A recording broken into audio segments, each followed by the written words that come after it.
The day Timothy Reed rode into Cutter's Hollow, the sky above the Texas panhandle was the color of a bruise, and the whole town could feel the kind of trouble that walks in wearing spurs. It was the spring of 1878, and Cutter's Hollow sat on the edge of nowhere, a collection of weathered timber buildings and sun-bleached signs that told you everything you needed to know about a place that had seen better days and knew it.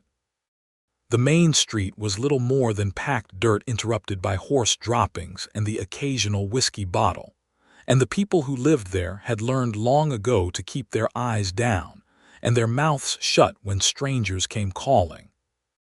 Timothy Reed was not the kind of man who inspired comfort. He was 31 years old, lean as a wolf in winter, with dark hair that curled at the collar of a coat that had seen too many campfires and not enough soap. His eyes were gray, the particular shade of gray that reminded people of storm clouds right before lightning strikes, and there was a quality of stillness about him that was somehow more unsettling than motion. He wore 2 Colt revolvers on his hips, the holsters worn smooth from years of use, and he wore them the way some men wear confidence, as though they had always been there and always would be. He had a reputation that moved faster than he did, and that reputation had arrived in Cutter's Hollow 3 days before he did, carried in on the lips of a cattle drover who had passed through heading north. The drover had said Timothy Reed was the fastest gun between Abilene and El Paso, that he had left 17 men dead in fair fights and God only knew how many more in unfair ones, and that he worked for whoever paid him best and held grudges like other men hold property permanently, and with great care. None of that was entirely untrue. What the drover had not mentioned, because he did not know it, was that Timothy Reed was tired in a way that had nothing to do with sleep. He was tired down in his bones, tired in the place behind his eyes where a man stores the things he has seen and cannot unsee. He had ridden into Cutter's Hollow because he had been paid $300 by a cattle baron named Harlan Fitch to persuade certain landholders along the Sweetwater Creek to sell their properties. The persuasion, Fitch had made clear, was to be of a firm variety. Timothy had taken the money because that was what he did. He had taken it and ridden south and somewhere along the way, crossing the Red River at a shallow ford with the water cold against his horse's belly and the sky above him enormous and indifferent.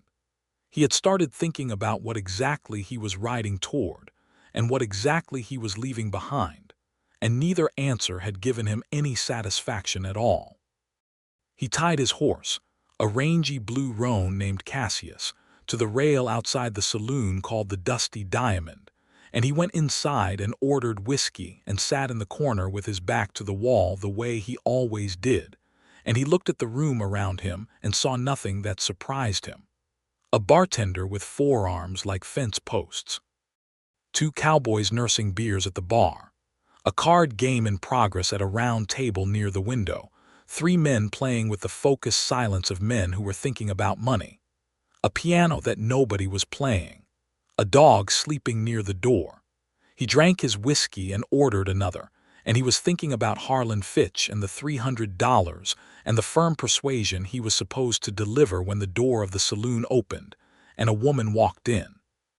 She was not the kind of woman who usually walked into saloons, and the entire room registered this fact with the subtle collective adjustment of men who have been surprised.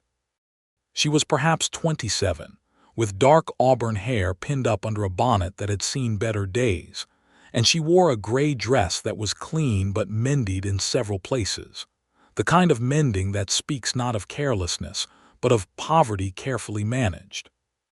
Her face was what Timothy would later think of as honest, not conventionally beautiful in the way of paintings or the photographs he had sometimes seen in city newspapers, but striking in a way that had everything to do with the quality of her attention and the set of her jaw, which suggested a person who had decided some time ago that she was not going to be beaten by the world, even though the world had been doing its best. She went straight to the bartender and said something to him in a low voice, and Timothy watched the bartender shake his head, and watched the woman's shoulders square themselves in a way that he recognized as the physical grammar of someone who is not accustomed to accepting no for an answer. "I am asking you," she said, and her voice was low and clear, and carried in the way that voices carry in rooms where everyone has gone quiet to listen, "whether you have seen the man I described. He owes money to my late husband's estate, and I have every legal right to collect it. Mrs. Lockhart," the bartender said, with the patient exasperation of a man who has had this conversation before, "I've told you before, Cole Drennan doesn't come through here anymore. And even if he did, it wouldn't be my business to tell you." "It would be your business," she said, "if you had any decency." She turned and walked back out of the saloon without looking at anyone, and the door swung shut behind her, and the room breathed out slowly and went back to its previous occupations, and Timothy sat in his corner and looked at the door for a long moment after she had gone. He asked the bartender her name. He was not sure why. The bartender told him, Maude Lockhart, widow of James Lockhart, who had died the previous winter of a fever, left behind with a small homestead on Sweetwater Creek and a 6-year-old daughter named Clara and debts that were eating the place alive. Timothy set down his whiskey glass carefully. Sweetwater Creek. That was the land Harlan Fitch had sent him to clear. He sat with that fact for a while, turning it over the way a man turns over a stone to see what lives underneath, and what he found underneath did not please him at all. He ordered a third whiskey and did not drink it. Outside, the sky had gone from bruised purple to the deep blue-black of a Texas night, and the stars were beginning their cold, bright work above the town, and somewhere not far away a coyote was making its lonesome editorial about the state of things. Timothy left the saloon and walked down the main street of Cutter's Hollow until he found the livery stable, and next to the livery stable was a rooming house operated by a woman named Mrs. Garfield, who charged 50 cents a night and included breakfast and did not ask questions, which suited Timothy perfectly. He paid for 2 nights, took a room on the 2nd floor, and lay on the narrow bed in the dark looking at the ceiling and thinking about Maude Lockhart and Sweetwater Creek and Harlan Fitch, and the money he had already spent, most of which had gone to pay a debt in Amarillo that had been following him for 2 years. He thought about those things for a long time, and when he finally slept, his dreams were restless and populated by faces he recognized. In the morning he ate Mrs. Garfield's breakfast, which was good salt pork and biscuits and black coffee strong enough to stand a spoon in, and then he went out into the pale gold of the early morning and walked to the general store and asked the proprietor, a small serious man named Abbott, for directions to the Lockhart homestead. Abbott looked at him with the measuring look of a man who has lived in a small town long enough to know that most questions have consequences. "What do you want with the widow Lockhart?" "I have business regarding her property," Timothy said, which was true as far as it went. "Plenty of people have business regarding her property," Abbott said. "Seems to me she has enough of that kind of business already." "I am aware," Timothy said. "The directions, if you please." He rode out of town on Cassius with the morning light coming in long slants across the grassland and the wind carrying the smell of sage and something sweeter that he could not name. The land along Sweetwater Creek was good land, genuinely good in the way that land is sometimes genuinely good, the grass thick and green from the spring rains, and the creek itself running clear and quick over a bed of flat stones. He understood immediately why Harlan Fitch wanted it. The homestead came into view around a bend in the creek, a house of rough-cut timber, solid if not large, with a garden beside it that showed evidence of serious tending, and a small barn behind, and a pen with 4 chickens and a brown milk cow. There was a cottonwood tree near the house, enormous and old, and under it a child was sitting in the dirt playing some game that involved sticks arranged in a pattern that only she understood. The child looked up when she heard Cassius, and she stared at Timothy with the frank, unblinking stare of small children, which he had always found more unsettling than the hard looks of grown men. "Who are you?" she asked. "Timothy Reed," he said. "Is your mother home?" "She is planting," the child said, pointing toward the garden, where a woman in a gray dress and a wide-brimmed hat was kneeling in the turned earth with her back to him. He dismounted and tied Cassius to the fence post and walked toward the garden, and when he was close enough he said, "Mrs. Lockhart," and the woman stood up and turned around, and he recognized her from the saloon. She recognized him too, not specifically, but categorically. He saw her take in the guns and the coat and the quality of stillness, and he saw her face arrange itself into the expression of a woman who is prepared for bad news, but has decided to meet it standing up. "What do you want?" she said. She had dirt on her hands and a smear of it on her left cheek, and her eyes were a particular shade of brown that had light moving in them the way light moves in dark water, and Timothy stood there for a moment with all the words he had prepared somehow reorganized into uselessness. "I work for Harlan Fitch," he said, because he had learned long ago that honesty, even when inconvenient, was more navigable than its alternative. Something went cold and hard in her face. "Then you can turn around and ride back to wherever you came from. I'd like to talk to you first," he said. "I have nothing to say to Harlan Fitch or anyone who rides for him." "Maybe not," Timothy said. "But I have some things I need to say to you, and I think you ought to hear them." She stared at him for a long moment, measuring. Then she pulled off her gardening gloves and said, "You can come to the porch. I'll make coffee. But if you say anything that sounds like a threat to me or my daughter, I will put a rifle ball through your hat so close to your head that you will feel the wind of it for a week." "That seems fair," Timothy said. He sat on the porch step, and she made coffee on the wood stove inside and brought it out in 2 tin cups, and she sat in the rocking chair and looked at him with the directness of someone who has been lied to enough times to have developed an efficient system for detecting it. "Say what you have to say," she said. He told her. He told her about Fitch and the $300 and the nature of the persuasion he had been hired to deliver. He told her what Fitch's plan was: to acquire the homesteads along Sweetwater Creek, consolidate them with his existing range land, and run cattle on a scale that would make him the most powerful man in 3 counties. He told her that she was not the only homesteader Fitch had targeted, that there were 4 others along the creek, and that 2 of them had already sold under pressure that was less legal than Fitch liked to pretend. She listened to all of it without interrupting him, her coffee cup held in both hands, her eyes on his face. When he finished, she said, "Why are you telling me this?"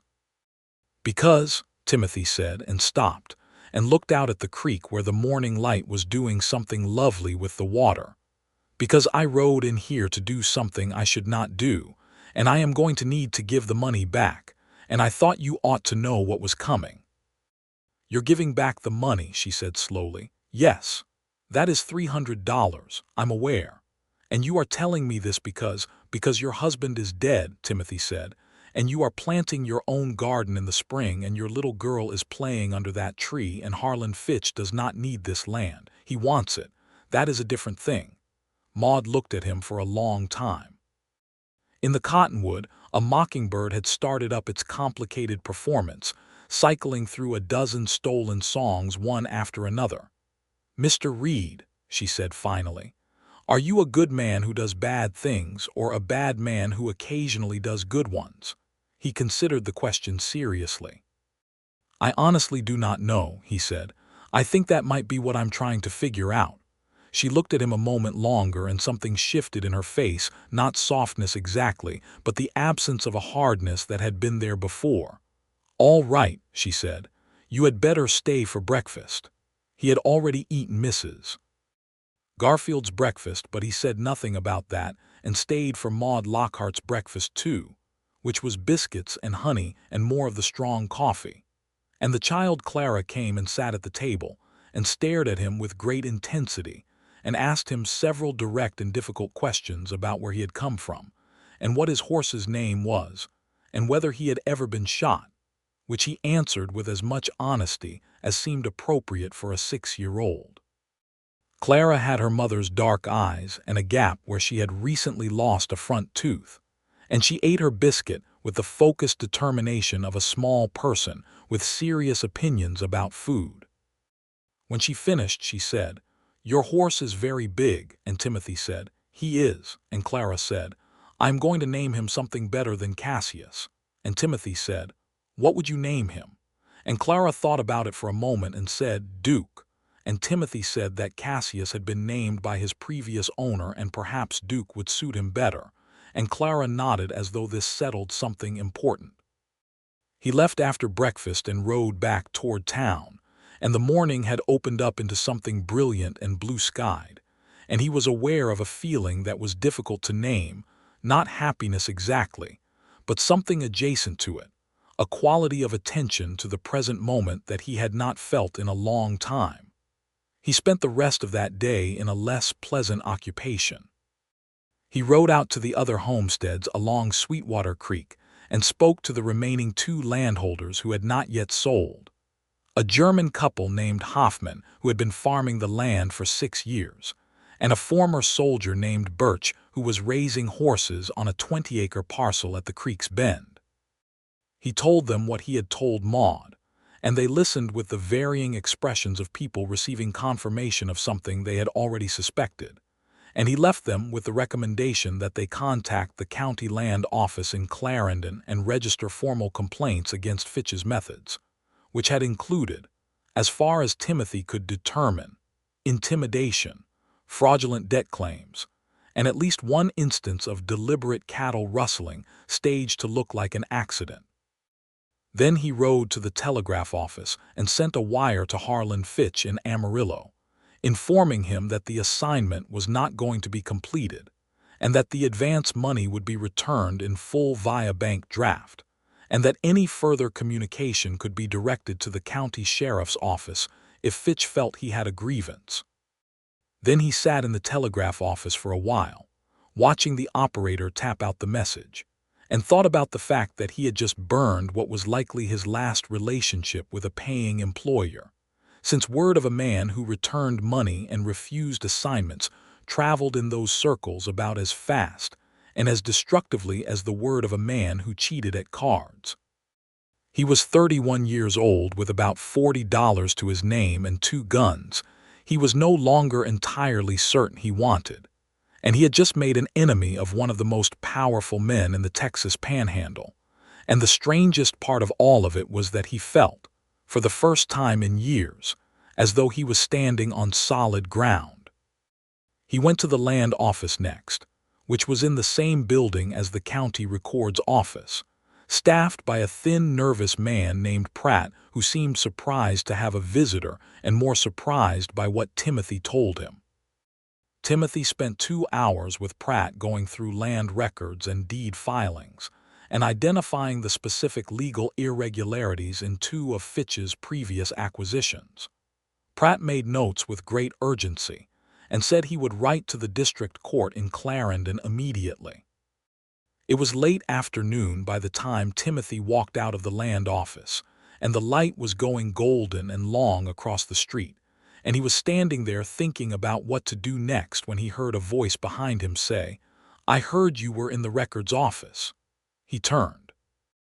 Maude Lockhart was standing there with Clara at her side, the child holding onto her mother's hand and staring at Timothy with the expression of someone who has been informed that an interesting development has occurred. "I came in for supplies," Maude said. "Mr. Abbott told me what you've been doing today." "Mr. Abbott is apparently well informed," Timothy said. "It is a small town," she said. There was something in her expression that he could not read entirely, a kind of careful assessment, as though she was recalibrating a series of conclusions she had previously reached. "Did you really send that wire to Fitch?" "I did. He is going to be very angry, probably. He has men who—" She paused and looked at Clara and then back at him.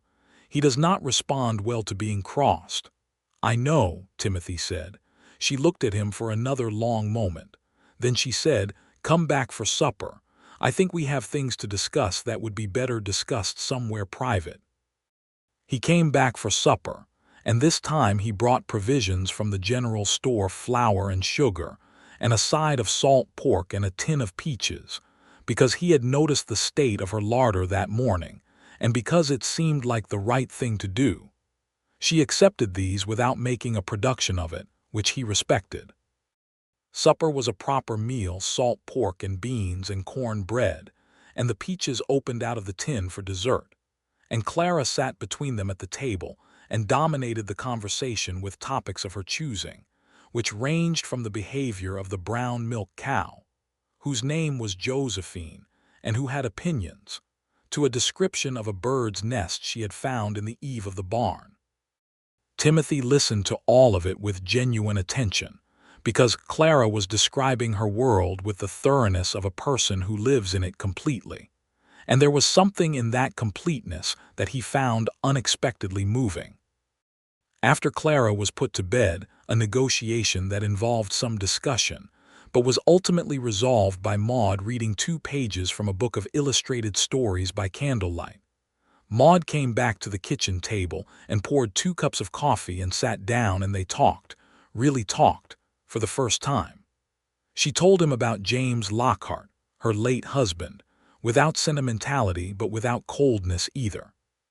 He had been a good man, she said, a farmer's farmer, steady and patient and genuinely kind, who had come west from Tennessee with $40 and a dream that was bigger than his resources.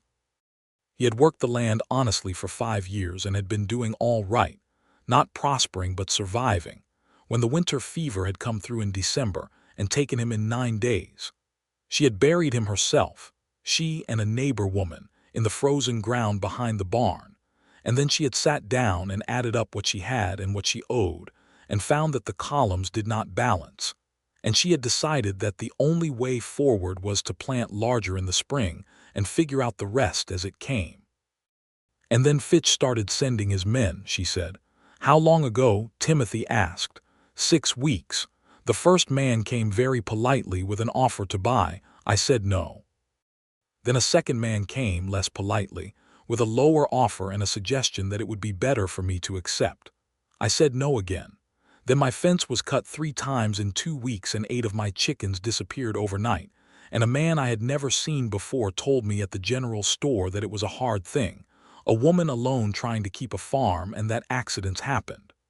I am sorry, Timothy said. I did not want your sympathy, she said, not unkindly. But I will say I would have liked to know 6 weeks ago that the land office had the authority to look into Fitch's methods. I did not know that. Nobody told me. Nobody had reason to tell you, he said. That kind of knowledge moves in certain circles, and those circles don't usually include widows farming along a creek. She looked at her coffee cup. Mr. Reed. Timothy, he said. If you would. She looked up. Timothy, she said, trying the name out as though checking it for fit. What are you going to do now? He thought about it. I am not entirely certain, he said honestly. My previous occupation is no longer viable. I have some money remaining after the advance is returned. I know how to work a farm. I grew up on one in Missouri before. He paused, before other things intervened. You could work for wages in town, she said. I could. Or you could ride on, she said, and there was something careful in her voice, as though she was testing the weight of the words before setting them down. I could, he said again. He looked at her in the lamplight, her face serious and attentive, the shadows warm around her, the sound of the creek outside the window and the settling sounds of the house at night, and he said, I don't particularly want to ride on. Maude looked at him for a long moment, and then she said, No. No, he said. Something passed between them in that word and its answer, not a declaration, not a promise, but the first careful acknowledgement of a possibility, the way you might test ice before stepping onto a frozen pond. She looked away first, back at her coffee, but there was a color in her face that had not been there before. He thanked her for supper and rode back to town, and that night he lay on Mrs. Garfield's narrow bed and stared at the ceiling again, but the thoughts he was having were entirely different from the night before. The trouble with Fitch arrived 4 days later, which was faster than Timothy had expected. He had spent those 4 days usefully working alongside Mr. Hoffman to repair a section of fence that had been deliberately damaged, and helping the soldier Birch document the horse losses he had suffered in what was now clearly an organized campaign of harassment. He had also visited Maude's homestead twice more, ostensibly to keep her informed of developments, and had spent both visits in a state of acute awareness of everything she said and did, which was both pleasant and slightly alarming. On the fourth day, he was in the livery stable brushing Cassius when two men came in that he did not recognize, which in a town the size of Cutter's Hollow meant they had ridden in from outside, and the way they were looking at him confirmed what he already suspected. They were Fitch's men, and they had not come to talk. He talked anyway, because he had found over the years that talking was generally preferable to the alternative, and because the alternative in this instance had consequences that went beyond himself and now included people he had come to care about. The taller of the two men said that Mr. Fitch was displeased and that the money was not the issue. The issue was the implication of what Timothy had done, which was an implication of disloyalty and interference in legitimate business affairs. Timothy said that his understanding of legitimate business differed from Mr. Fitch's, and that he had communicated his position clearly via telegraph, and did not feel the need to elaborate. The shorter man said that Mr. Fitch had a longer memory than Timothy seemed to appreciate. Timothy said that he understood perfectly, and that he hoped Mr. Fitch would direct his considerable memory toward the county record's office in Clarendon, where his business affairs were now the subject of official scrutiny. There was a short silence, and then the taller man said that they were supposed to bring him back to Amarillo to have a conversation with Fitch in person. Timothy said he would not be going to Amarillo. There was a longer silence, and then the shorter man reached for his gun, and Timothy was faster, as he almost always was, and the shorter man found himself looking at the business end of a Colt revolver from a distance of approximately 3 feet, which concentrated his attention considerably. "I'm not going to shoot you," Timothy said, in a reasonable tone. "That would create complications I don't need, but I want you to carry a message back to Fitch. Tell him that I am staying in Cutter's Hollow.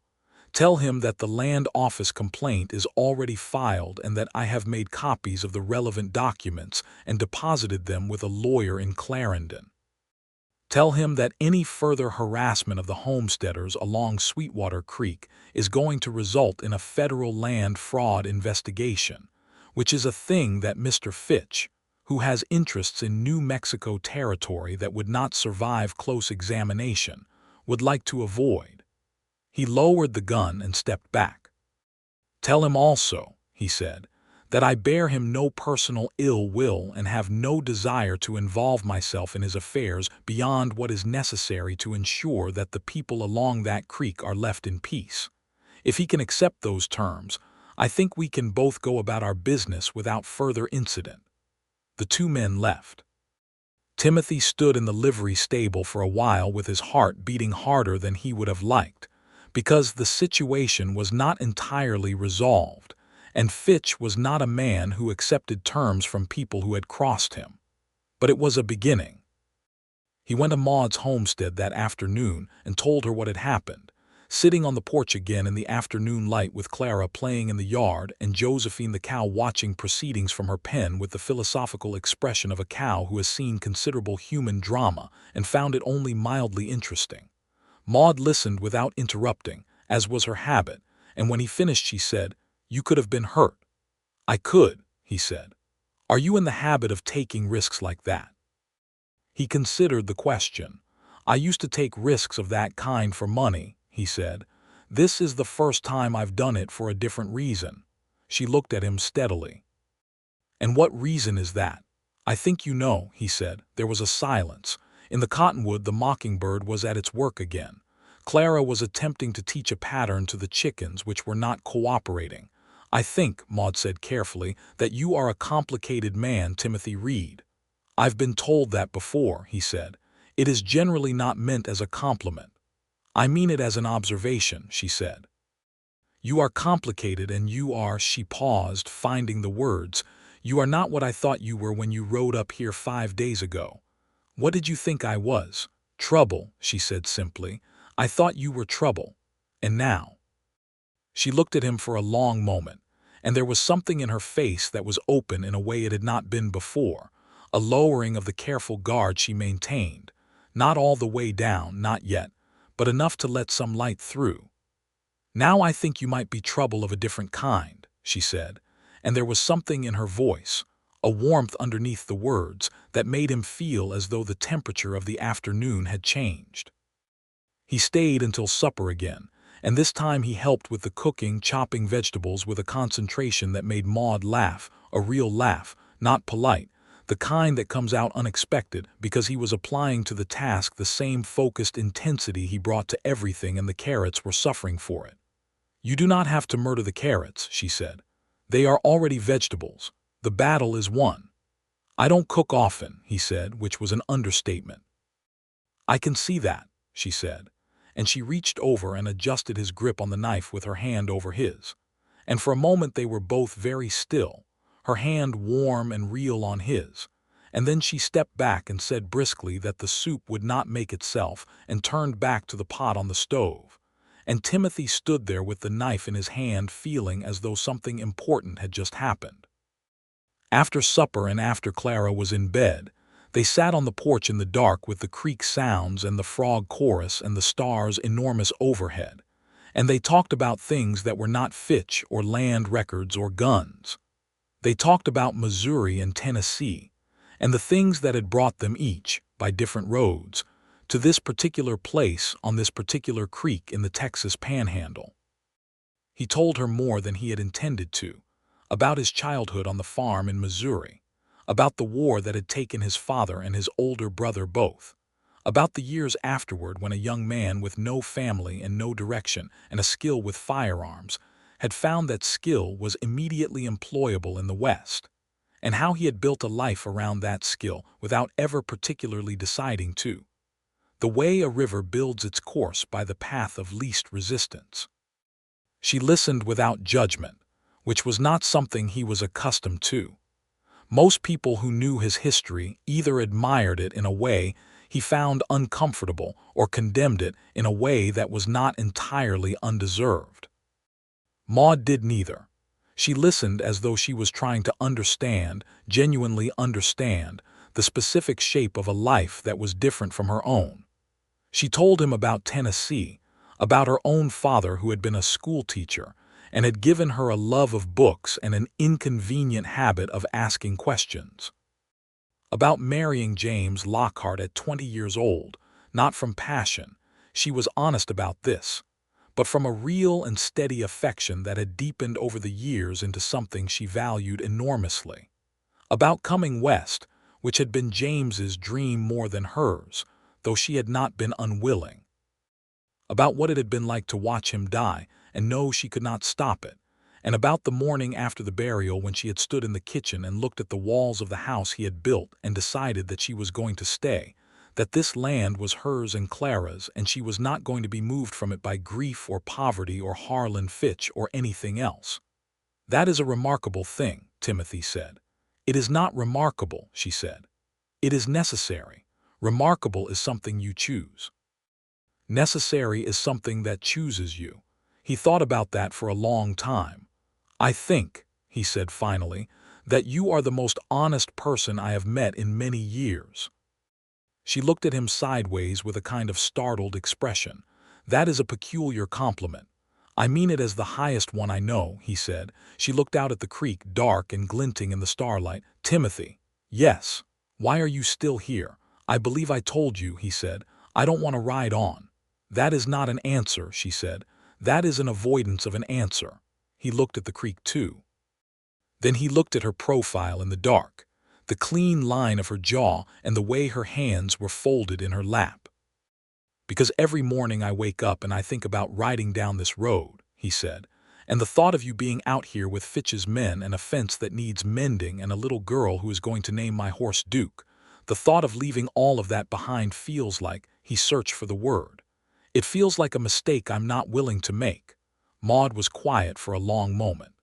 "There is a man in this county named Cole Drennan," she said at last. "You heard me ask about him at the saloon." "I remember. He borrowed $300 from James 2 years ago, a legitimate loan written down with witnesses. He has never repaid a cent of it, and James died without it being repaid, and those $300 are a significant amount of money to me right now." She paused. "It is not the most important problem I have, but it is a real one." "I know how to find men who don't want to be found," Timothy said. "I know," she said. "That is why I'm telling you." Something shifted in the air between them, not the slow, careful shift of the previous days, but something more direct, a recognition. "Maude," he said, and just her name in his mouth felt like something he had been building toward. "Yes," she said. "I am not a ready-made answer to anything," he said. "I have a history that is not entirely admirable, and I have habits that are going to need work, and I have no property and very little money and a horse that is apparently going to be renamed." "I know all of that," she said. "I'm trying to say, I know what you're trying to say," she said, and turned to look at him, and in the starlight her eyes were dark and direct and warm. "Timothy Reed, I watched you spend 4 days righting a wrong you did not have to right, and defend people who had no claim on you, and refuse a lot of money because you thought it was wrong to take it, and eat 2 breakfasts in the same morning because you were too polite to say you had already eaten. I know who you are. I am not unaware." "2 breakfasts," he said. "You notice that." "I notice most things," she said. He reached out and took her hand very carefully, the way you take something that is both precious and not entirely yours to hold, and she let him, and they sat like that on the porch of her homestead with the creek talking to itself in the dark and the stars doing their enormous patient work overhead. He did not sleep at the homestead that night. That was not a thing that was done. Not yet, not in that time and that place. But when he rode back to town, there was a lightness in him that he had not felt since he was perhaps 17 years old, before the war and all that came after it. He found Cole Drennan the following week, which was not actually difficult. The man was in a town called Palo Verde, 40 miles south, where he had been living under a slightly different version of his own name and working as a stable hand. Timothy rode down and found him and explained, in a tone that was courteous but left very little room for alternative interpretation, that the debt he owed to the estate of James Lockhart was a legal obligation, and that the estate's representative was prepared to involve the county sheriff if necessary, which would result not only in the debt collection, but in a public record of the matter that might complicate Mr. Drennan's life in various ways. Drennan paid. He paid in cash, which he produced from under a floorboard in the room he rented above the stable, which told Timothy certain things about Drennan's character and history that confirmed he had been right to come. He rode back to Cutter's Hollow with $300 in his coat pocket, and he went straight to Maude's homestead and put the money on her kitchen table and said, "Drennan paid." Maude stared at the money for a moment. Then she looked up at him, and her eyes were bright in a way that was dangerously close to tears, though she did not let them fall because she was not a woman who wept easily.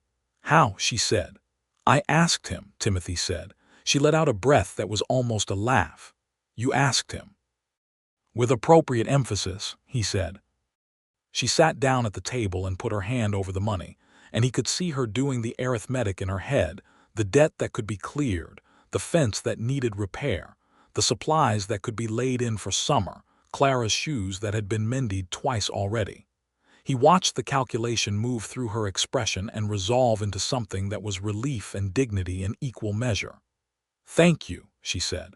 It was a simple thing, but the way she said it was not simple at all. "You don't have to thank me," he said. "Yes," she said, "I do." She stood up, and without warning she put her arms around him, a brief, fierce embrace, and he was so surprised by the warmth and realness of it that for a moment he did not move, and then he put his arms around her and held on, and she let him, and they stood in her kitchen in the morning light for a long moment that felt like something settling into place. Spring deepened into summer, and Timothy Reed did not ride on. He took a job with Mr. Hoffman for wages, helping with the expanded planting, and he was at Maude's homestead most evenings fixing things. The fence, the barn roof, a section of the kitchen floor that had been soft since winter, the gate of the chicken pen that had been hanging wrong and driving Josephine to commentary. He was not a man who had done a great deal of domestic construction, but he had grown up on a farm, and the knowledge came back to him slowly and with some error, and Maude observed his errors with the quality of amusement she had, which was dry and warm and never unkind. Clara accepted him with the complete pragmatism of a child who lives entirely in the present. She had decided that he was interesting and that he could stay, and she demonstrated this daily by climbing on him and telling him things and demanding his participation in games whose rules she made up as she went. He did not know much about children. He had not spent time with children since he himself had been one. But he found that the key was to take Clara seriously, which was easy because she was serious, and to follow her lead on the rules of the games, which changed often but always had an internal logic that repaid attention. One evening in late June, Timothy and Maude were sitting on the porch after supper, the way they had taken to sitting on the porch after supper, when Maude said out of nowhere, "Do you miss it?" "Miss what?" he said. "What you were," she said. "What you did." She made a small gesture that took in the guns he still wore out of habit and the life those guns represented. He thought about it honestly because she always deserved honest answers. "There are things about it I don't miss at all," he said. "The uncertainty, the way you always have to know where the exits are in any room, the weight of it." He paused. "There are things I miss in the way you miss any life you've lived. The sense that you know exactly what you are and what you're for. I spent 10 years knowing exactly what I was for. And now I'm learning," he said. "I'm learning what I'm for when the answer isn't a gun." She turned to look at him with the direct, clear attention she always gave him when he said something that mattered. "And what is the answer?" she asked. "I'm still working it out," he said, "but I think it might be this." He gestured at the evening around them, the porch, the garden, the sound of the creek, the light going gold and then rose in the western sky. Some version of this. Maude looked at the evening too and was quiet for a moment. Then she said, "Timothy, I want to ask you something direct." "Ask it," he said. "Are you here because of a feeling that will pass, or are you here in the way that matters?" He turned to look at her, and she was already looking at him, and she was so entirely herself, steady and complex and honest and fierce, and the mother of a child who had renamed his horse, that the answer was not difficult at all. "I am here in the way that matters," he said. "Then I think," she said carefully, "that we should talk about what that means." "I think so too," he said. There was a pause, comfortable and serious at once. An owl called from somewhere in the cottonwood. "I will not pretend that James is not between us," she said. "He is. He will always be Clara's father, and he was a good man, and I will not put that away." "I don't ask you to," Timothy said. "I know," she said. "That is part of why I'm talking to you about this." She looked down at her hands. "I also will not pretend that I do not feel what I feel when you are here, because I am not made for pretending, and I think you know that." "I know that," he said. "What I feel," she said, and her voice was careful and steady, "is something I was not expecting to feel again, and it is different from what I felt before, but it is not less." He leaned forward and took her hands in both of his. Her hands were capable and slightly rough from work and entirely real. "Maude," he said, "if you will have me, I would like to stay, not in the way I've been staying, but properly, as a man who intends to be here for the rest of his life." She looked at their joined hands, and then she looked up at him, and her eyes were bright again in the way they had been when he put the money on the table, only different, not relief this time, but something that went further down. "You are asking me something," she said. "I am asking you to marry me," he said. "Whenever you are ready and on whatever terms seem right to you, but that is what I'm asking." The owl called again. The creek ran on. The sky above the Texas panhandle was deepening into the specific shade of blue that comes just before the stars appear, and Maude Lockhart sat on her porch with her hands in the hands of a man she had not expected, and she took a breath and said, "Yes." The word was simple, and it was everything, and he felt it all the way through. He brought his face close to hers, and she met him there, and they kissed for the first time, slowly and with great care. And it was the kind of kiss that is also a decision.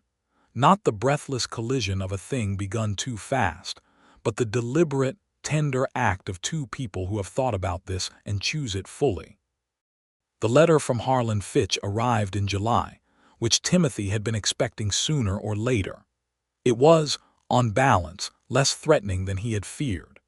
The district court investigation had apparently progressed far enough to make Fitch reconsider his approach to the Sweetwater Creek properties, and the letter was written in the careful language of a man who has been advised by a lawyer to reduce his exposure to liability. It did not apologize. Fitch was not built for apologies, but it effectively withdrew the previous pressure, acknowledged that the homesteader's deeds were valid, and made no mention of Timothy or the advance money. He showed it to Maude, who read it and said, "Well, he's afraid of the investigation." "That's my read," Timothy said. "Will it hold?" "Long enough," he said. "Fitch has other interests, and this fight has gotten expensive for him. He'll move on to easier targets." Maude folded the letter. "Good," she said, in a tone that closed the subject completely. And then she said, "Now come and look at what I've done with the south garden. I think we can double the vegetable yield next year if we extend the rows and manage the irrigation better." She was already thinking about next year. She was already planning.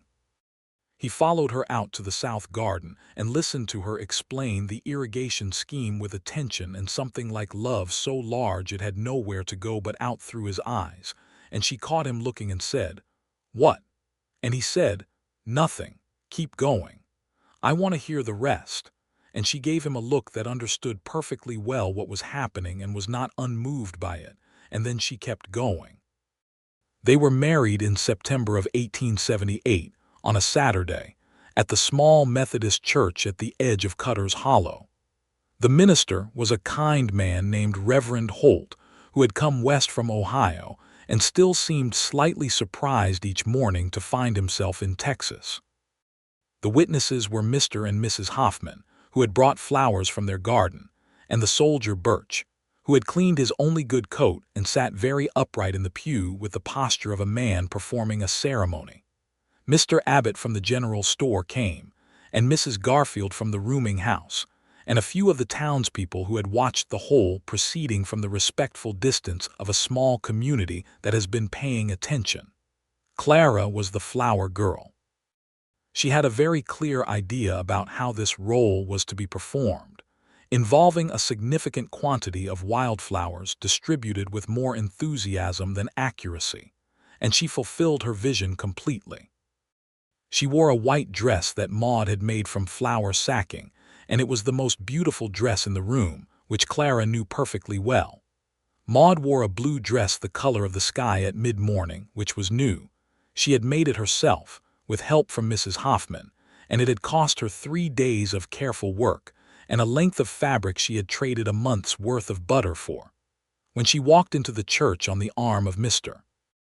Abbott, who had been given this honor because he was the closest thing Cutter's Hollow had to a family elder, Timothy had to grip the back of the pew in front of him to keep his composure, because she was so entirely, precisely the person he wanted to stand beside for the remainder of his life that the sight of her walking toward him was almost more than he knew what to do with. The vows were simple and they meant them, which is the only way vows work. When Reverend Holt said the words and pronounced them married, Clara announced loudly from the front pew that she was now going to call Timothy her papa, which created a sound in Timothy's chest that he had never felt before and could not have named, and which required several long breaths to manage. He leaned down to Clara afterward and asked her, very seriously, whether that was all right with her truly, and Clara said, "I already decided," which was how Clara approached most things of importance, and Timothy accepted the decision with the gravity it deserved. They had a celebration at the Hoffman farm because it had the biggest table, and Mrs. Hoffman had cooked enough food for 3 times the number of people present, and Birch produced a fiddle, and it turned out he was genuinely accomplished with it. And they danced in the yard in the September evening, with the stars coming out one by one and the smell of the last summer flowers drifting up from the creek.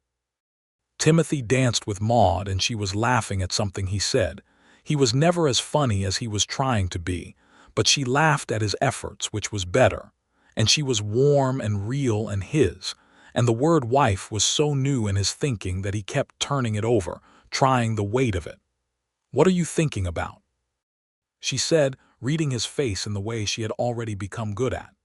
"That I was nearly 32 years old before I understood what I wanted to be," he said. "And what is that?" "This," he said, and pulled her a little closer, and she let him, and they danced. The winter of 1878 and 1879 was hard, as Texas panhandle winters could be, with a stretch of cold in January that froze the creek solid for 3 weeks. Timothy had moved into the homestead fully after the wedding, sleeping in the bedroom he now shared with Maude and waking each morning to the sounds of the house, the stove being lit, Clara's footsteps on the floor, Josephine voicing her morning opinions from the pen, and finding those sounds, each one, a kind of wealth. He had thought about the guns. He had thought about them at length over several weeks of the autumn, and in December he had taken them both down from the shelf where they sat and cleaned them carefully and wrapped them in oilcloth and put them in the bottom of the storage trunk, under extra blankets, which was not throwing them away and was not keeping them ready. It was the honest middle place where he was. Maude had watched him do this without comment, and when he finished, she had put her hand on his arm briefly and then gone back to the book she was reading, which was her way of saying she understood and approved without making a ceremony of it. He kept a rifle, because the ranch needed one and that was practical, but the Colt stayed in the trunk. He had been growing slowly into the work of the farm, learning it with the patience that Maude modeled, and with an attention to detail that turned out to transfer well from his previous life. He learned the rhythms of the creek and the garden and the animals, learned when the soil needed what and how to read the sky for weather, and the 1,000 small practical arts that sustained a homestead through the seasons. Clara taught him things too, in her thorough and opinionated way. She taught him which birds were which she had been studying carefully with a dedication that exceeded her 6 years, and she taught him how to play the game she had invented, and she taught him, without knowing she was teaching him anything, how to be present in the specific way that children require without reservation, without the part of the mind that is always planning the next thing, just here, now, in the game, in the story, in the moment. He was profoundly grateful for this education. In the spring of 1879, Maude told him she was expecting a child. She told him in the morning in the kitchen with Clara at school in town, the small one-room schoolhouse that had opened the previous fall with a young teacher from Kansas named Miss Elwood, and Timothy stood in the kitchen for a moment trying to find words and not finding any sufficient ones, and then he crossed the kitchen and held her. "How do you feel?" he said. "Terrified," she said. "Happy, both at once." "Both at once," he agreed. He held her a little tighter. "Are you well?" "Are you?" "I am perfectly well," she said. "I've done this before. I know what to expect." "You have done this before," he said. "I have not." She pulled back and looked at his face and laughed, the real laugh, the one that came out unexpected. "You look more frightened than I am." "I am more frightened than you are," he said. "You know what is coming. I have no idea." "You are going to be wonderful," she said, with the simple certainty of a woman stating a fact. He was not certain she was right, but he believed she believed it, which was almost the same thing. He spent the summer of 1879 working the farm with an extra urgency, not from anxiety exactly, but from the strong practical motivation of a man who understands that his responsibilities are growing. He extended the garden with Maude's irrigation plan, which worked exactly as she had said it would. He negotiated a second milk cow from Birch at a fair price, and built a proper milking shed that did not let the rain in. He made a careful agreement with the Hoffmans to share a wheat harvest, which meant both operations had more to put by for winter. He repaired the barn roof properly this time, with seasoned timber and the assistance of a carpenter from town, named Morrison, who charged fairly and worked well, and had stories that he told while working, which improved the job considerably. Maude remained well through the summer, though the heat of July and August was trying, and Timothy found himself doing more of the heavy outdoor work and discovering in himself a capacity for domestic capability that surprised him. He cooked with improving skill. He did laundry, which Clara supervised with strong opinions. He read to Clara in the evenings when Maude was tired, and he was not as good a reader as Maude. She did the voices better, but Clara accepted his version with generous loyalty. The baby was born in November of 1879, and his name was James Thomas Reed. The James was for Maude's first husband, which was Timothy's suggestion, offered with the simple intention that it was right. The Thomas was for Timothy's father, who had died at Shiloh in 1862, and whose face Timothy had been carrying around with him for 17 years. The Thomas felt like something laid to rest. The birth was attended by Mrs. Hoffman, who had experience in these matters, and a midwife from town named Mrs. Crane, who was practical and calm, and who ordered Timothy out of the room with a firmness that brooked no argument, and he stood outside in the November cold with his heart in his throat, and Cassius, who had resigned himself to the name Duke only in Clara's company, maintaining Cassius in all other contexts, looking at him from the fence with the detached sympathy of a horse who has seen his rider through various difficulties. When Mrs. Crane opened the door and said he could come in, and he went in and found Maude in the bed with her hair damp, and her face exhausted and absolutely luminous with something that went deeper than exhaustion, and the small, tight red face of James Thomas Reed tucked against her chest. Timothy stood in the doorway of his own house and felt the world rearrange itself around a new center. "Come here," Maude said, and her voice was soft and worn and full of something enormous. He came to the bed and sat on the edge of it and looked at his son for the first time, and his son was so small and so complete and so entirely, unexpectedly real that he had to put his face in his hands for a moment. Maude put her hand on the back of his head. She did not say anything. She did not need to. Clara came in from Mrs. Hoffman's care and stood at the bedside looking at her brother with an expression that moved through several phases: assessment, careful interest, and then something that settled into a proprietary tenderness that was entirely her own. "He is small," she said. "He will grow," Timothy said, which seemed the right thing to say. "I know that," Clara said. "I have seen things grow." She looked at the baby a moment longer and then said, with the tone of someone handing down a formal ruling, "He can stay." Timothy and Maude both looked at each other over Clara's head with the private, helpless laughter of parents. And this was the moment, this specific moment, the lamplight and the cold outside and Maude's exhausted face, and Clara's serious endorsement of her brother's continued existence, that Timothy Reed understood that the life he was living was not a version of some other life or a substitute for what he had been before. It was its own thing, entire and true, and it was his. The years settled in around them with the comfortable accumulation of a life lived forward.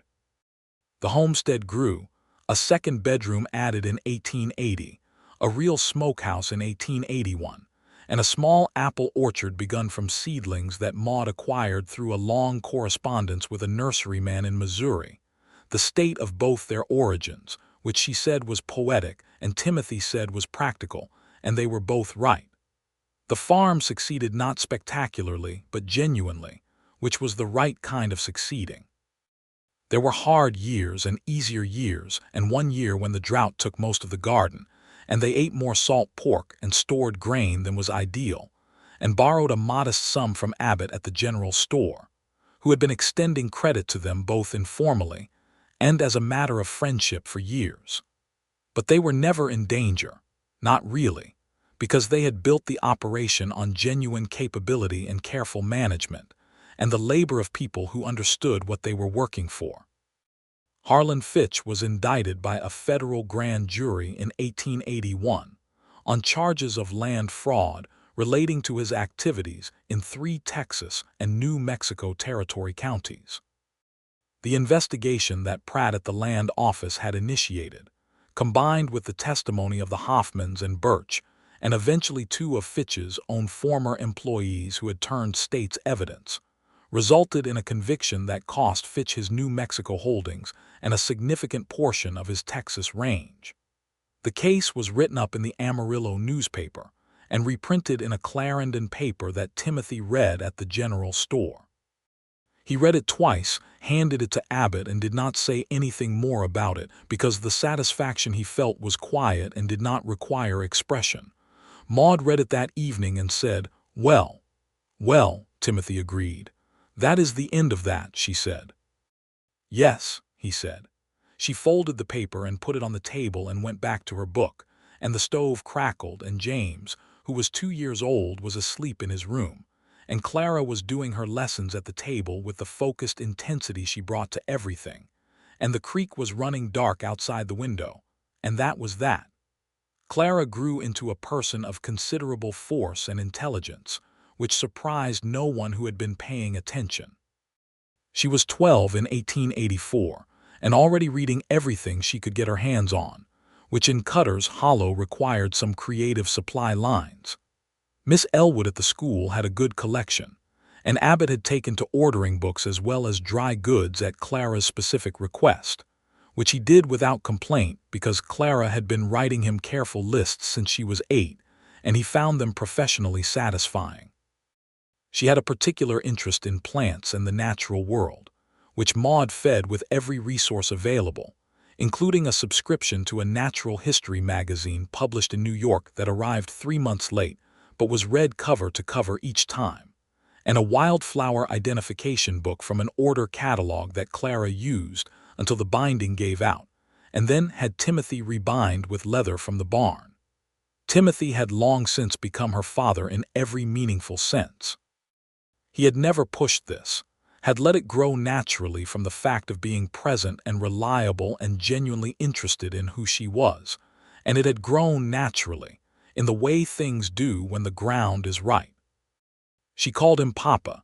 She had announced this intention on the day of the wedding and had not wavered from it, and she confided in him things she did not confide in Maude, because there were things a girl does not always want to tell her mother but will tell a father who listens well.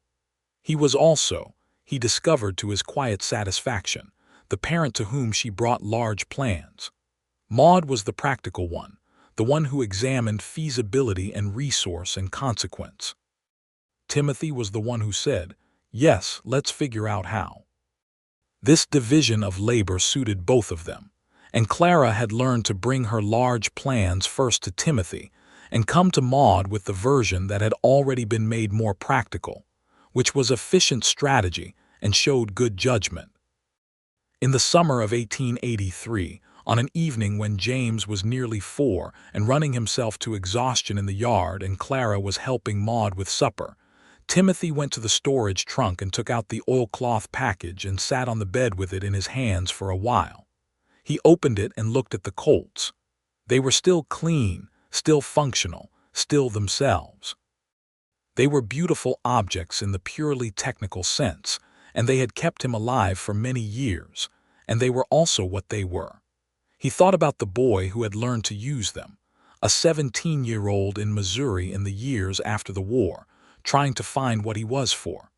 He thought about the man who had ridden into Cutter's Hollow 5 years ago with a job to do that he had not done.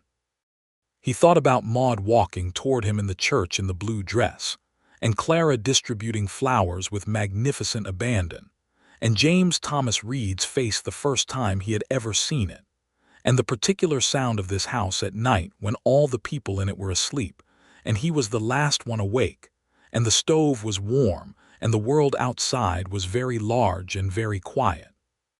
He closed the oilcloth and went out to the barn and spent an afternoon building a locked box of hardwood and iron fittings, which he did with the care of a craftsman, though he would not have called himself that. He put the guns in the box and the box on the highest shelf of the barn, behind the spare harness equipment, and he put the key on a hook in the barn and left it there, not hidden and not displayed, just placed. Then he went back into the house and ate supper with his family, and the guns were not on his mind. In 1884, Cutter's Hollow had grown enough that the Methodist Church was rebuilt larger, and a second general store opened, and a doctor named Havorson settled in town, which was a relief to everyone. There was talk of a rail spur from the main line, which Timothy listened to with interest and Maude listened to with somewhat more reserve, having the sensible view that the railroad brought both opportunity and disruption, and that one was not always worth the other. She was right on both counts, as it turned out. The rail spur arrived in 1886 and brought with it a considerable increase in commerce, which was good, and a considerable increase in certain kinds of men passing through, which required some management. Timothy served on the newly organized town council from 1885 onward, not because he sought civic prominence, but because Abbott had asked him to, and because several people had pointed out, with varying degrees of directness, that a man of his particular background and known character was useful in conversations about public order. He found, to his own amusement, that he was good at it. He was patient in meetings, which was unusual, and he had a capacity for listening to all sides of a dispute that came from having been, at various times in his life, on most sides of most disputes, and he had no interest in being important that made him effective in roles where important men usually got in their own way. He had also, by this point, entirely stopped wearing the guns. The Colts were in the box in the barn, and he wore nothing at his hip except the knife that any working man carried for practical purposes, and after a while this was simply the fact of Timothy Reed and nobody mentioned it. He kept the rifle, loaded and ready, because they were 6 miles from town and practical security was not sentimentality. On a Sunday afternoon in October of 1885, Timothy and Maude were sitting on the porch in the particular quality of autumn light that came to the panhandle in that season, golden and clear, and carrying the smell of the first cool nights. And James was in the yard with a stick horse that he rode with passionate conviction, and Clara was inside reading, and the creek was doing its endless, unhurried work, and Maude put her hand in Timothy's without looking at him and said, "I want to tell you something." "Tell me," he said. "I have been thinking lately," she said, "about what this life is, what it has become.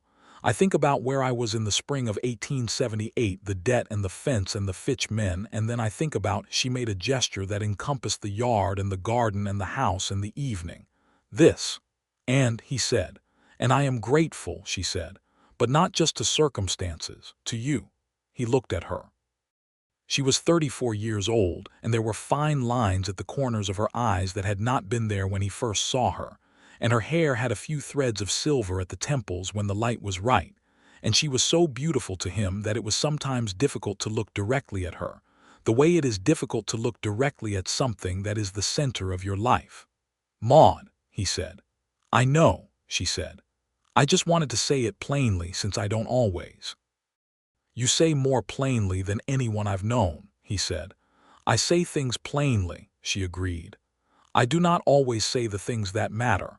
I keep them inside because they are too large to say easily."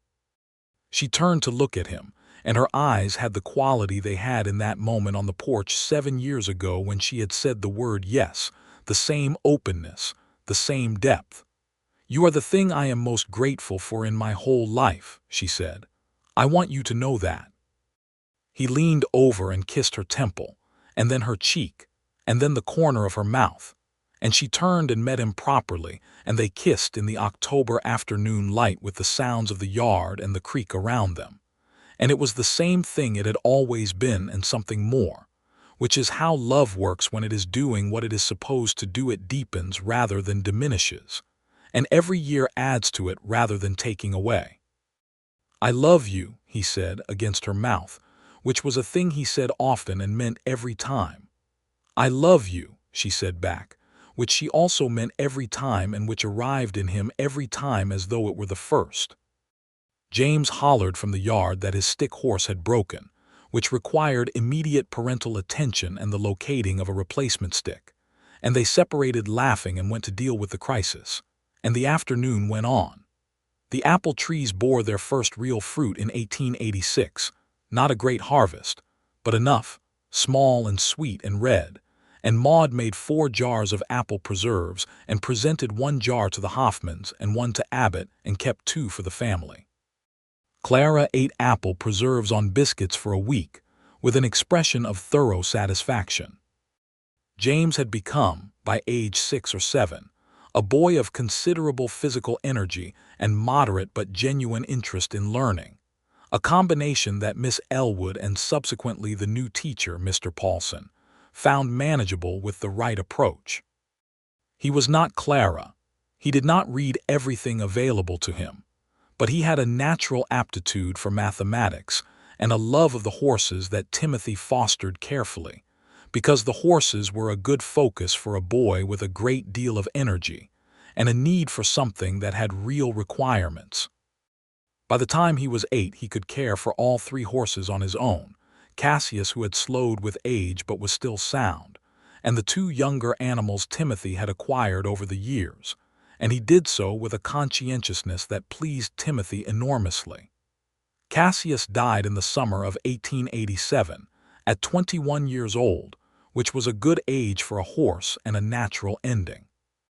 James, who was 7, helped Timothy bury him in the field at the edge of the property, and was matter-of-fact about it in the way of a child who has grown up on a farm and understands that animals have their span. But later that evening came and sat close to Timothy on the porch step and leaned against him quietly, which Timothy understood and received without making it into more than it needed to be. "He was a good horse," James said finally. "He was the best horse I ever owned," Timothy said honestly. "He carried me a long way." "Where did you go?" James asked. Before you came here." Timothy thought about how to answer this for a moment, not avoiding it but measuring it. James was 7. He was old enough for some of the truth and young enough to need it framed rightly. "I went a lot of places," he said. "Texas and Kansas and Missouri and Colorado and in between. I worked different jobs. I was not always proud of all the jobs I worked." "Why not?" "Because some of the things I was asked to do were not right," Timothy said. "And I did them anyway because I needed the money or because I did not think hard enough about whether they were right." James considered this with the seriousness he gave difficult things. "And then you stopped. And then I came here," Timothy said, "and I stopped. Because of Mama." Timothy looked at his son's face in the evening light. "Because of your mama," he said, "and because of Clara, and because of you even before you were born, because there was going to be a you, and I wanted to be the right kind of man for a you to have." James was quiet for a moment. Then he said, "I'm glad you stopped." "So am I," Timothy said, "more than I can tell you." James nodded, which settled the thing, and they sat on the step together in the summer dark and listened to the creek and the frogs until Maude called them in. In 1888, Clara was 16 and had been talking about teaching school herself, following the path that Miss Elwood now misses. Paulson, having married the schoolteacher in a development that pleased everyone, had shown her. She had written to the state teachers' normal school in Austin and received materials describing a 2-year certificate program, and she had presented this plan to her parents at the supper table with a thoroughness that demonstrated she had thought about every possible objection in advance. Maude asked the practical questions, which Clara answered. Timothy said, "If this is what you want, we will find the means." Clara looked at him. "It will cost money," she said. "I know it will." "It will," Timothy said, "and we have some of it and we will work for the rest. You are not going to forego your education because we are careful with money. That is not how this family works." Clara had a look on her face that she sometimes had, a contained and serious look that meant something was happening internally that she was managing carefully. "Papa," she said. "Yes," he said. "You are—" She stopped, and for a moment she was not 16 and capable and planning her future but simply a girl at a table with her father, and he recognized this and waited for her. "You are very good to me," she said. "You have always been very good to me." "It has never been difficult," he said. "Not for a single day." Clara pressed her lips together briefly and then said, "All right. I will write to Austin in the morning," which was how she handled large feelings by moving forward into the practical. He and Maude looked at each other across the table after Clara went to her room, and Maude's expression was the one he recognized as full to the brim and holding. "She is something," Maude said. "She is entirely herself," Timothy said, "which is the best thing a person can be." Maude reached across the table and took his hand, in the way she often did when words were not quite the right currency, and he held on. The last trouble came in the fall of 1889, which they had not anticipated, and which arrived from a direction they had not expected. Fitch, who had been serving a reduced sentence after a legal negotiation Timothy did not follow in detail, had apparently not let go of certain grievances, and had sent a man, not his own man but a hired hand working through an intermediary, to create difficulties for the Lockhart property. The man was incompetent, as it turned out, which was both fortunate and somewhat insulting.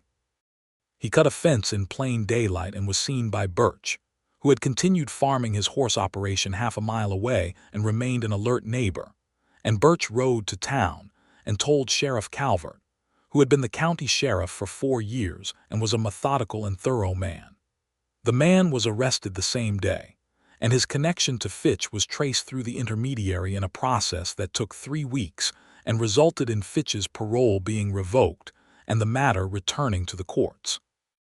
Timothy handled this calmly, because he had spent the last 11 years learning that equanimity was a choice available to him even when situations were difficult, and because he had long since stopped allowing Fitch to occupy space in his thinking that was better used for other things.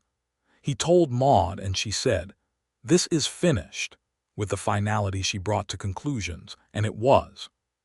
Fitch died in prison in 1891, and the newspaper that carried the notice was used to start the kitchen stove fire the morning Timothy read it, which was not unkind but was simply practical, because there was breakfast to make. Clara went to the normal school in Austin in 1890, having spent 2 years accumulating the tuition through a combination of family savings and her own earnings from tutoring the children of 3 neighboring families, which she had arranged herself with characteristic efficiency. She was 18 when she left, and she stood on the platform of the Cutter's Hollow rail station with her trunk and her careful face, and Timothy hugged her, and she held on for a long moment with her face against his coat, and then she straightened up and was Clara again, contained, clear-eyed, ready. "I will write every week," she said. "I will write back every week," he said. "You are a slow-letter writer," she said. "I am improving," he said. She had a glint in her eye that was entirely her mother's. "You are improving," she agreed. She kissed his cheek and then Maude's, and she bent down and hugged James, who was 9 and old enough to be aware that this was a significant departure even if he would not have put it in those terms. Then she climbed onto the train and it pulled away west, and they stood on the platform watching until it was out of sight. Maude put her hand in Timothy's. "She is going to be extraordinary," she said. "She already is," Timothy said. They walked back to the wagon and drove home through the afternoon, James sitting between them on the seat, and the road was familiar under the wheels and the land around them was theirs, genuinely and legally and in every way that mattered, and the afternoon light was the particular gold of a Texas autumn that Timothy had learned to love. In 1892, Maude told him there was going to be another child. They were 45 and 38 respectively, and both of them stood in the kitchen looking at this information for a moment with the particular surprise of people who thought they had finished with certain surprises. Then Maude started to smile slowly, and Timothy started to smile too, and they both laughed at the same moment, the real laugh, and then he held her and she held him back, and it was both a repetition and entirely new, which was another thing he had learned about love. The second daughter arrived in the spring of 1893, and her name was Ruth Eliza Reed Ruth, because it was a name Maude had loved since girlhood. Eliza because it was Timothy's mother's name, which he had not mentioned to Maude but she had found in his things, in the small collection of personal effects he carried. a letter from his mother written in 1860 and signed Eliza, and she had said she thought Eliza was a beautiful middle name without making it into anything more than that, which was so precisely Maude that he had had to step outside for a few minutes. Ruth was a placid and sunny child who was the complete inverse of Clara in temperament, easy where Clara had been demanding, content where Clara had been ambitious, fascinated by small things in a way that required hours of watching beetles and bits of creek water and the behavior of clouds. James, who was 13 when Ruth was born, took his role as an older brother with a seriousness that reminded Timothy of himself, and the combination of James's protective attention and Clara's periodic letters full of advice about early childhood development. She had become a teacher, as she intended, and was currently teaching at a school in San Antonio with a growing reputation for rigor and affection in equal measure, meant that Ruth was perhaps the most thoroughly attended child in Comanche County.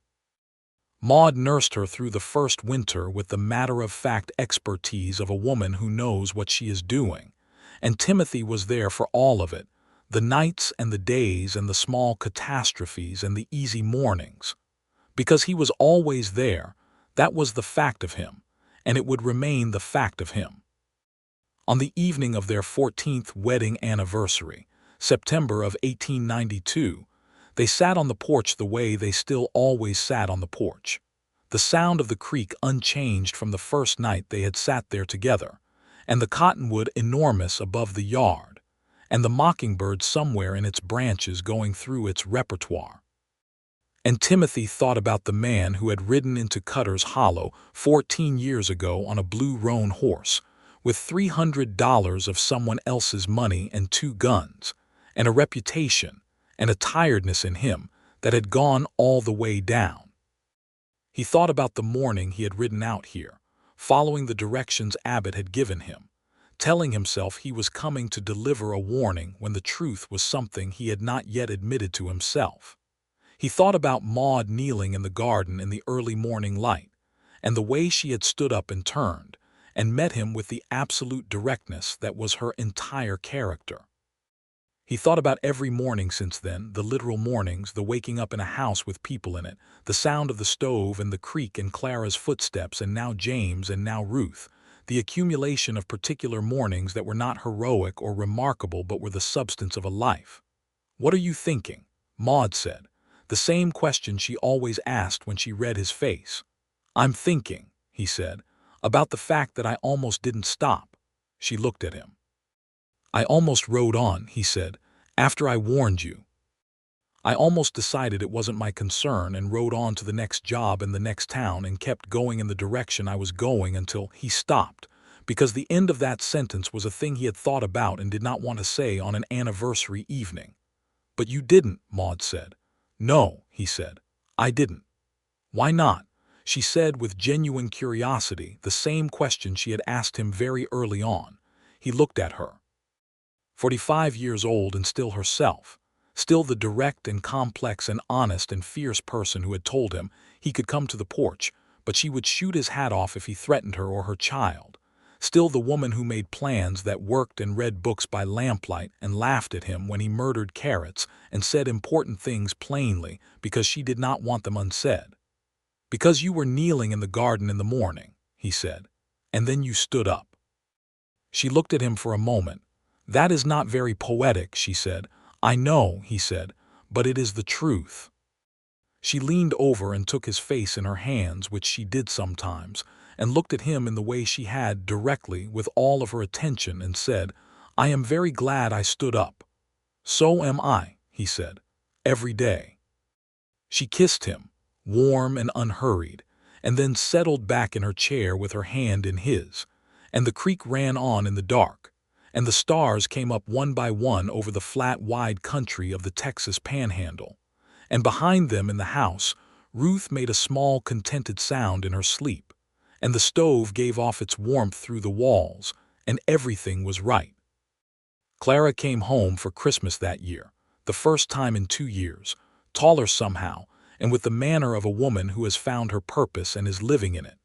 And she brought books for everyone and had opinions about everything, and sat up late with Timothy and Maude talking about the school in San Antonio and the students she had, and the things she was learning about how people learn things. And it was the best Christmas Timothy could remember, the house full and loud and warm. James nearly 14, and trying to appear more grown than he was and failing in the best way. Ruth being passed among adults who all wanted to hold her. Maude at the center of it all with the expression she had. In good moments satisfied, not with things but with life. That night after everyone was in bed and the house was quiet, Timothy sat by the stove with a cup of coffee that was going cold and thought about a life, the whole arc of it, from the boy in Missouri to the man in the chair, and what it amounted to. He thought about the guns in the box in the barn. He had not opened the box in years. He thought he might take them out in the spring and bring them to the sheriff's office for the weapons locker there, which was the right place for them, the place where they could be useful if ever they were needed, and where they did not belong to him specifically, which felt like the correct final arrangement. He thought about what it meant to be a man who had put a thing down, not because he was forced to, not because age had taken it from him, but because he had chosen to. Because the morning he had ridden out to the Lockhart homestead, and Maude had stood up from the garden and met him with her whole self, something in him had recognized something, a possibility, a different version of what a life could be, and he had chosen it. He had chosen it with the same decisiveness with which, once, he had made other kinds of choices. Only this one went forward and never had an end point. He thought about the child who was not yet born, James Thomas Reed, who would not be born for another year, and how the thought of that child had been in his mind when he made the choice, the future of people who would depend on who he chose to be. He thought about Clara, who had been 6 years old and playing with sticks under the cottonwood and had looked at him with the frank stare of children and asked him who he was. He had told her his name. That was the only answer he had that first morning. Now, after 14 years, he had a better one. He was the man who had stopped. He was the man who stayed. He was the husband of Maude Lockhart Reed and the father of Clara and James and Ruth and whatever else life brought. And he was the man who woke every morning in the house his family lived in and did the work of the day. And there was no other answer that meant anything at all in comparison. He got up and rinsed his coffee cup and went to bed where Maude was sleeping, and he lay down beside her, and she turned in her sleep toward him without waking, the way she always did, the way their bodies had learned each other in the years of sleeping beside each other. And he was warm and he was home, and that was everything. The spring of 1893 came in mild and wet, which was good for the new apple trees and the extended garden, and Ruth turned 1 year old in April with a celebration that involved considerably more cake than was strictly appropriate for a 1-year-old who could not yet fully manage solid food, but who appreciated the spirit of the thing. And James turned 13 and received his own horse. A brown gelding he named Sergeant with the same gravity with which Clara had once ruled on the renaming of Cassius, and the creek ran high and clear from the rains, and the mockingbird was back in the cottonwood by the end of March. Timothy delivered the guns to the sheriff's office in April, as he had intended. Sheriff Calvert received them with the respect due a considered decision, and locked them in the cabinet without commentary, which was exactly right.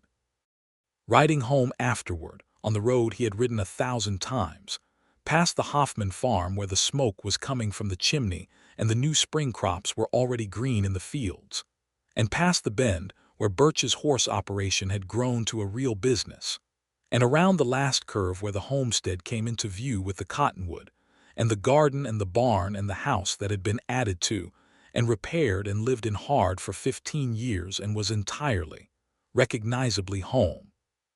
He stopped Cassius's successor at the fence and looked at the house for a moment.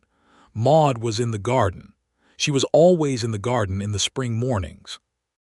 She was kneeling in the turned earth the way she had been kneeling the first morning he ever came here. And as he watched, she heard the horse and stood up and turned around, and she was 40 years old and her hair had grown, and her face was the face he had been looking at for 15 years and would look at for as many more years as life gave him, and she raised her hand in greeting. He raised his hand back. He opened the gate and rode through, and Maude waited for him in the morning light. Ruth was in the yard in her small carry basket, awake and watching the world with the alert satisfaction of a baby who finds the world consistently interesting. Inside the house, James was at his lessons. He could hear the deliberate scratch of the pencil through the open window. The mockingbird was doing its recital overhead. The creek ran on. He dismounted and tied the horse and walked to the garden, and Maude was looking at him with the measuring look she still gave him sometimes, reading his face for the thing underneath. "How do you feel?" she said, because she knew where he had been. "Good," he said, and it was entirely true, uncomplicated and complete. "I feel good." She nodded, satisfied, the way she was satisfied when conclusions were correct. Then she said, "Come and look at the east row. The seedlings came up overnight." He followed her into the garden, into the smell of turned earth and new green things, and she showed him the seedlings coming up in the row she had planted last week, small and certain, and headed toward the light the way things grow when the ground is right. And he looked at them and then at her, and she was already looking at him with the expression she had in good moments. Everything she was, present and warm and entirely his, and he put his arm around her in the garden in the morning, and she leaned into him. And the day was young, and the season was beginning, and they were home.